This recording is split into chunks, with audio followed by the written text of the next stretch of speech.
Hello friends, welcome back to my YouTube channel. तो हम लोगों ने पिछले वीडियो में स्टडी किया था introduction to biology and introduction to chemistry. तो आज जो हम लोगों ने स्टडी करना है वो स्टडी करना है इंट्रोडक्शन टू फिजिक्स। तो आगे बढ़ने से पहले आप जल्दी से सब्सक्राइब बटन को क्लिक करें ताकि आप कोई भी वीडियो मिस ना कर सकें। तो अब हम चलते हैं अपने टॉपिक की तरफ। तो आज जो हमारा टॉपिक है वो है इंट्रोडक्शन टू फिजिक्स। लेकिन फिजिक्स को स्टडी करने से पहले हम लोग इसकी हिस्ट्री चेक कर लेते हैं कि फिजिक्स की हिस्ट्री क्या है। तो मैंने आप लोगों को अपनी पिछली वीडियोस में भी बताया है कि साइंस क्या है। ह्यूमन है वो शुरू से ही उसमें ऑब्जर्वेशन पाई जाती है कि उसमें क्यूरियोसिटी है चीज़ों को ऑब्जर्व करने की, फिर वो ऑब्जर्व करके उन पे एक्सपेरिमेंट्स परफॉर्म करता है। तो इस नॉलेज को हम लोग क्या कहते हैं? इस नॉलेज को हम लोग साइंस कहते हैं कि जब ह्यूमन किसी चीज़ को ऑब्जर्व करता है और उस पर फिर एक्सपेरिमेंट्स परफॉर्म करता है तो हम लोग उसको क्या कहते हैं? हम लोग उसको साइंस कहते हैं। तो जो 18th सेंचुरी थी तब तक साइंस को हम लोग नेचुरल फिलॉसफी कहते थे। तो जो नेचुरल फिलॉसफी थी वो उस वक्त 2 ग्रुप्स में डिवाइड थी, physical science and biological science. Physical science में हम लोग सारी अपने सराउंडिंग में नॉन लिविंग थिंग्स के बारे में स्टडी करते थे, और जो बायोलॉजिकल साइंस थी उसमें हम लोग सारी लिविंग थिंग्स के बारे में स्टडी करते थे। तो जैसे जैसे साइंस प्रोग्रेस करती गई इसी तरह फिजिकल साइंस की भी ब्रांचेस बनती गई। तो जो फिजिकल साइंस था वो 5 ग्रुप्स में डिवाइड हो गया, physics, chemistry, geology, astronomy and metrology. तो फिजिक्स में हम लोग क्या पढ़ते थे? फिजिक्स में हम लोग मैटर, एनर्जी और उनका इंटरेक्शन क्या है वो हम लोग फिजिक्स में पढ़ते थे। फिर केमिस्ट्री आ जाता है, केमिस्ट्री में हम लोग केमिकल रिएक्शंस के बारे में स्टडी करते थे। अब मैटर, एनर्जी और केमिकल रिएक्शंस ये सारी नॉन लिविंग थिंग्स थी, तो ये सारी किस में आती थी? फिजिकल साइंस में ही आती थी। तो जियोलॉजी, जैसे कि आप सबको पता है जियो means earth and logos means study, तो स्टडी ऑफ अर्थ किस में आती थी? जियोलॉजी में आती थी। अब अर्थ भी नॉन लिविंग थिंग है। अब अर्थ मूव तो कर रही है, अपने एक्सेस में मूव तो कर रही है, लेकिन हम लोग उसे लिविंग थिंग काउंट नहीं करते, हम लोग उसे नॉन लिविंग थिंग काउंट करते हैं। तो उसकी स्टडी हम लोग किस में करते हैं? जियोलॉजी में करते हैं। फिर आता है एस्ट्रोनॉमी। एस्ट्रोनॉमी में हम लोग सारे प्लैनेट्स एंड स्टार्स के बारे में स्टडी करते हैं कि जितने भी हमारे यूनिवर्स, हमारे सोलर सिस्टम में प्लैनेट्स, स्टार्स पाए जाते हैं उन सब की स्टडी हम लोग एस्ट्रोनॉमी में करते हैं। फिर आता है मेट्रोलॉजी। मेट्रोलॉजी में हम लोग वेदर के बारे में स्टडी करते हैं। अब एयर ब्लो तो कर रही है, अब हम लोग ये तो नहीं कहेंगे ना कि एयर ब्रीथ करती होती है, सांस लेती है, तो वो नॉन लिविंग थिंग काउंट की जाती है, तो उसकी स्टडी हम लोग मेट्रोलॉजी में करते हैं। तो इन ग्रुप्स में डिवाइड पर्पज़ यही है कि हमारी स्टडी इजी बन जाए।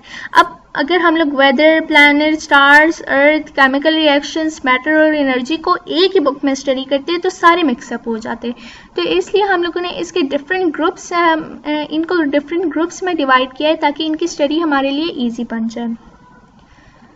तो अब हमारा जो टॉपिक है तो हम लोग फिजिक्स के बारे में पढ़ेंगे। तो फिजिक्स क्या है? मैटर, एनर्जी और उनका आपस में इंटरेक्शन क्या है वो आता है फिजिक्स में। अब मैटर क्या है? मैटर है कि कोई भी चीज़ जिसका मास है और वो स्पेस भी ऑक्यूपाई करती है। आप एग्जांपल ले सकते हैं बुक की, बुक का मास भी होता है और वो स्पेस भी ऑक्यूपाई करती है। इसी तरह टेबल, मास भी है, स्पेस भी ऑक्यूपाई करता है, और इवन हमारी बॉडी खुद, इसका मास भी है और स्पेस भी ऑक्यूपाई करती है। तो ये किस में आता है? ये मैटर में आता है। और एनर्जी का तो आप सबको पता है, एबिलिटी टू डू वर्क। तो मैटर और एनर्जी, इनका आपस में इंटरेक्शन क्या है वो हम लोग किस में स्टडी करते हैं? फिजिक्स में स्टडी करते हैं। तो अब हम लोग देखते हैं फिजिक्स के यूजेस हमारी डेली लाइफ में क्या है। तो पहले हम लोग अपनी बॉडी से ही स्टार्ट करते हैं, खुद से स्टार्ट करते हैं कि फिजिक्स का हमारे बॉडी में क्या यूज़ है। ब्रीदिंग सिस्टम, ब्रीदिंग सिस्टम में क्या होता है? ब्रीदिंग सिस्टम में हम इनहेल और एक्सहेल करते हैं। तो एक बॉयल्स लॉ है कि प्रेशर जो है वो इन्वर्सली प्रोपोर्शनल है किसके? वॉल्यूम के। अगर प्रेशर इंक्रीज करेगा तो वॉल्यूम डिक्रीज करेगा, और अगर वॉल्यूम इंक्रीज करेगा तो प्रेशर डिक्रीज करेगा।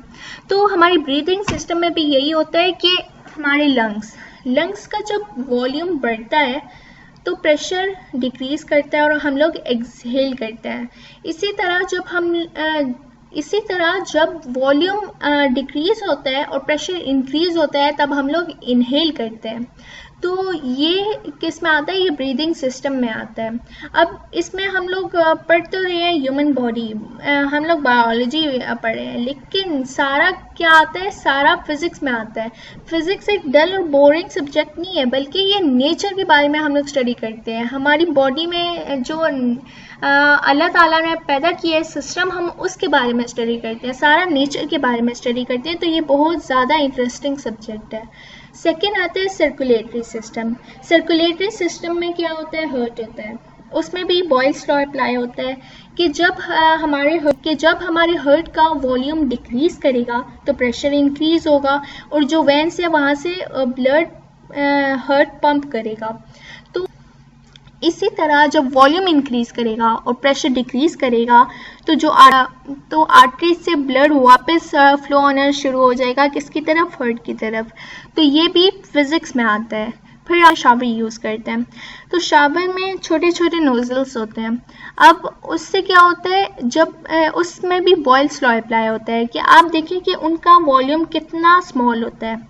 जब वॉल्यूम डिक्रीज करेगा तो प्रेशर तो इंक्रीज करेगा ना, तो इसी तरह वाटर का भी प्रेशर इंक्रीज होगा और फिर वाटर स्प्रिंकल करेगा। इसी तरह अगर नोजल का वॉल्यूम बढ़ा दिया जाए तो वाटर का प्रेशर लो हो जाएगा और वो गिरना शुरू हो जाएगा। तो ये भी फिजिक्स में आता है। फिर कार्स आ गई। कार्स में लॉ ऑफ मैकेनिक्स यूज़ होता है। Mechanics means motion. Law of motion use होता है जो फिजिक्स की एक ब्रांच है। फिर रेफ्रिजरेटर, इसमें law of heat and thermodynamics use होता है जो भी फिजिक्स की ब्रांच है। तो अब हम लोग देख सकते हैं कि फिजिक्स के हमारी डेली लाइफ में कितने ज़्यादा यूजेस हैं। इवन हमारी बॉडी में खुद फिजिक्स अप्लाई हो रहा है। तो अब हम लोग फिजिक्स की कुछ ब्रांचेस के बारे में स्टडी करते हैं, जितनी भी फिजिक्स की ब्रांचेस हैं। फर्स्ट ब्रांच हमारे पास आती है मैकेनिक्स। मैकेनिक्स में हम किसी भी ऑब्जेक्ट की मोशन को स्टडी करते हैं या उसकी मूवमेंट को स्टडी करते हैं। हम लोग एग्जांपल ले सकते हैं एक कार की। कार ने ए पॉइंट से बी पॉइंट तक जाना है, तो जो उसकी डिस्टेंस होगा, कितना वो टाइम लेती है, कितना उसका डिस्टेंस होगा, उसकी स्पीड क्या होगी, उसका एक्सेलरेशन क्या होगा, वो किस डायरेक्शन में मूव कर रही है, तो ये सारा हम लोग किसके अंडर स्टडी करते हैं, ये हम मैकेनिक्स के अंडर स्टडी करते हैं। फिर सेकंड आता है हीट। हीट में हम लोग सारी हीट एनर्जी के बारे में स्टडी करते हैं, जितनी भी हीट एनर्जी है। अगर आप इसकी एग्जांपल लेना चाहते हैं तो हम एग्जांपल ले सकते हैं स्टीम इंजन की। उसमें क्या होता है, पहले हमारे पास इलेक्ट्रिक मोटर्स नहीं होती थी, तो हम लोग क्या करते थे, हम लोग वाटर को हीट प्रोवाइड करके स्टीम में कन्वर्ट करके फिर उससे एनर्जी प्रोड्यूस किया करते। तो प्रेजेंट टाइम में भी बहुत सी अप्लायंसेस में ये एनर्जी यूज़ होती है। ट्रेन में भी हम लोग स्टीम का यूज़ करते हैं ट्रेन को मूव करने के लिए। तो इस सब की स्टडी किस में आती है, इस सब की स्टडी हम लोग हीट एंड थर्मोडायनामिक्स के अंदर स्टडी करते हैं। तो फिर आता है साउंड। साउंड में हम लोग स्टडी करते हैं कि साउंड किस तरह मूव कर रही है, उसकी डायरेक्शन क्या है, उसकी लेंथ, उसका मैग्नीट्यूड क्या है। तो ये हम लोग साउंड में स्टडी करते हैं। तो साउंड में टू थिंग्स आती हैं, डैम्प्ड और अनडैम्प्ड। डैम्प्ड में क्या होता है, डैम्प्ड में जो साउंड का मैग्नीट्यूड है वो लो नहीं होता, वो एक जैसा रहता है। और अनडैम्प्ड में क्या होता है कि वो पहले तो हाई होता है फिर लो होता जाता है। तो ये अनडैम्प्ड में आता है। फॉर एग्जांपल टेम्पल्स में एक बेल होती है जिसको रिंग किया जाता है। तो पहले तो बेल रिंग करती रहती है, लेकिन थोड़ी देर बाद वो उसकी साउंड ख़त्म हो जाती है। तो ये भी हम लोग किसके अंदर स्टडी करते हैं, साउंड के अंदर स्टडी करते हैं कि वो अगर चल रही है तो फिर वो रुकती क्यों है, वो चलती क्यों नहीं रहती। तो ये भी हम लोग साउंड के अंदर स्टडी करते हैं कि फॉर एग्जांपल कि अगर हमारी यूनिवर्स में साउंड्स ही प्रोड्यूस होती रहती, कोई चीज़ किसी चीज़ की साउंड रुकती ही नहीं, तो आप ऑब्जर्व करें कि हमारी लाइफ किस तरह की हो जाती। इवन सन्स में जो केमिकल रिएक्शंस टेक प्लेस कर रहे हैं, अगर उनकी भी साउंड यहाँ तक आती तो हमारी लाइफ किस तरह की हो जाती। तो ये भी हम लोग किस में स्टडी करते हैं, साउंड में स्टडी करते हैं। हाँ, रेडियो में भी डैम्प्ड और कि अगर रेडियो में अनडैम्प्ड होता, कि पहले तो उसका मैग्नीट्यूड ठीक था, फिर वो लो होता गया, तो फिर आप ऑब्जर्व करें कि बाहर से हमारे पास न्यूज़ किस तरह आती, हमारे पास न्यूज़ तो नहीं आ सकती थी ना, इसलिए रेडियो में डैम्प्ड का सिस्टम है। तो डैम्प्ड, अनडैम्प्ड और जितना भी साउंड के बारे में वो हम लोग फिज़िक्स के ब्रांच साउंड में स्टडी करते हैं। फिर आता है लाइट। लाइट में हम लोग किस बारे में स्टडी करते हैं? लाइट में स्टडी करते हैं कि लाइट की डायरेक्शन क्या है, वो किस स्पीड से मूव कर रही है, उसका वो लॉन्गिट्यूडनल मूव कर रही है, लैटिट्यूडनल मूव कर रही है। तो ये हम लोग किस में स्टडी करते हैं? लाइट में स्टडी करते हैं। इवन स्पीड ऑफ लाइट जो कि है 3 × 10⁸ मीटर पर सेकेंड, जो ह्यूमन इस स्पीड में मूव नहीं कर सकता। तो ये इसकी स्टडी भी हम लोग किस में करते हैं? लाइट में स्टडी करते हैं। फिर नेक्स्ट ब्रांच आती है इलेक्ट्रिसिटी एंड मैग्नेटिज्म।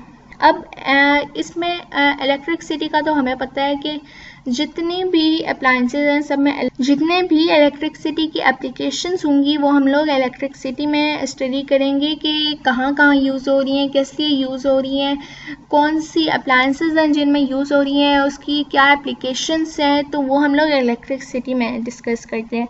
तो अब मैग्नेटिज्म में हम लोग क्या डिस्कस करते हैं? मैग्नेटिज्म में हम लोग चार्जेस के बारे में डिस्कस करते हैं कि किसी भी चीज़ का चार्ज, वो हम लोग मैग्नेटिज्म में डिस्कस करते हैं। आप एग्जांपल ले सकते हैं कार की। कार में हम लोगों ने स्प्रे करना होता है। अब पहले हमारे पास ब्रशेस होते थे जिससे हम लोग कार को पेंट करते थे, लेकिन अब हमारे पास बॉटल्स होती हैं जिससे हम लोग स्प्रे करते हैं। तो उन बॉटल्स में जो स्प्रे होता है वो नेगेटिव आयन का होता है और जो कार के ऊपर होता है वो पॉजिटिव आयन का होता है। अब ये दोनों आपस में फिर रिएक्ट करती होती हैं, तब जाके कार के ऊपर स्प्रे होता है। तो इन जितनी भी चार्जेस की स्टडी होती है वो हम मैग्नेटिज्म में पढ़ते हैं, और जितनी भी अप्लायंसेज हैं जिन पे इलेक्ट्रिसिटी अप्लाई हो रही है तो वो हम लोग किस में पढ़ते हैं? इलेक्ट्रिसिटी में पढ़ते हैं। फिर नेक्स्ट ब्रांच हमारे पास आती है एटॉमिक फिज़िक्स। अब इससे पहले जितनी भी ब्रांचेस है फिज़िक्स की वो सब बड़ी चीज़ों के बारे में हैं जो ह्यूमन आई देख सकती है, लेकिन अब जो ह्यूमन आई नहीं देख सकती या नैनो पार्टिकल्स होते हैं, अब उनकी भी ब्रांचेस हैं। तो पहले आता है हमारे पास एटॉमिक फिज़िक्स। पहले हम लोग कहते थे कि एटम सबसे स्मॉलेस्ट पार्टिकल है, अब ये और डिवाइड नहीं हो सकता। तो जब ये डिवाइड ही नहीं हो सकता तो फिर हम लोग एटॉमिक फिज़िक्स में क्या पढ़ते हैं? हम लोग एटॉमिक फिज़िक्स में जस्ट एटम्स के बारे में पढ़ते हैं कि एटम्स का स्ट्रक्चर क्या है, वो मॉलिक्यूल्स किस तरह फॉर्म करते हैं। तो ये एटॉमिक फिज़िक्स में आता है जितना भी एटम के बारे में। फिर आता है न्यूक्लियस फिज़िक्स। न्यूक्लियस फिज़िक्स फिर क्या आप एग्जाम्पल ले सकते हैं हाइड्रोजन एटम की। अब हाइड्रोजन एटम को किस तरह लिखते थे? H11। तो जब तक हम लोग एटॉमिक फिज़िक्स पढ़ रहे थे तो हमें पता था 1 तो इलेक्ट्रॉन है जो उसके ऊपर है, लेकिन वो दूसरा 1 कहाँ से आया है? फिर हम लोगों ने फर्दर स्टडी किया तो हमें पता चला जो दूसरा 1 है वो न्यूट्रॉन है जो न्यूक्लियस में प्रेजेंट है। फिर न्यूक्लियस डिस्कवर हुआ। तो जो न्यूक्लियस की स्टडी है वो हम लोग किस में करते हैं? न्यूक्लियस। फिर लास्ट पे हमारे पास आता है जियो फिज़िक्स। जियो मीन्स अर्थ। तो जितनी भी अर्थ के बारे में स्टडी है वो हम लोग जियो फिज़िक्स में स्टडी करते हैं कि अर्थ किस तरह ऑर्बिट कर रहा है, वो कितना टाइम लेता है ऑर्बिट करने में, वो अपने एक्सेस में किस तरह रिवॉल्व कर रहा है। तो ये सारा अर्थ के बारे में होता है। तो ये सारी स्टडी हम लोग किस में करते हैं? जियो फिज़िक्स में करते हैं कि अर्थ की डिफरेंट लेयर्स होती हैं। तो जो अर्थ का सेंटर होता है उसमें अभी तक सिर्फ कोर प्रेजेंट है। फिर उसकी नेक्स्ट लेयर में कुछ में सैंड, कुछ में वाटर, कुछ में और मिनरल्स, और सबसे ऊपर वाली लेयर में हमारे पास क्या पाई जाती है? हमारे पास सॉइल पाई जाती है। तो इनके लेयर्स को स्टडी करना या अर्थ के बारे में जितनी भी स्टडी है उसको स्टडी करना हम लोग किस में करते हैं? जियो फिज़िक्स में करते हैं। So that's all for today. अगर आपको वीडियो अच्छी लगी हो तो जल्दी से सब्सक्राइब बटन को क्लिक करें ताकि आप कोई भी वीडियो मिस ना कर सकें। So take care everyone and bye bye.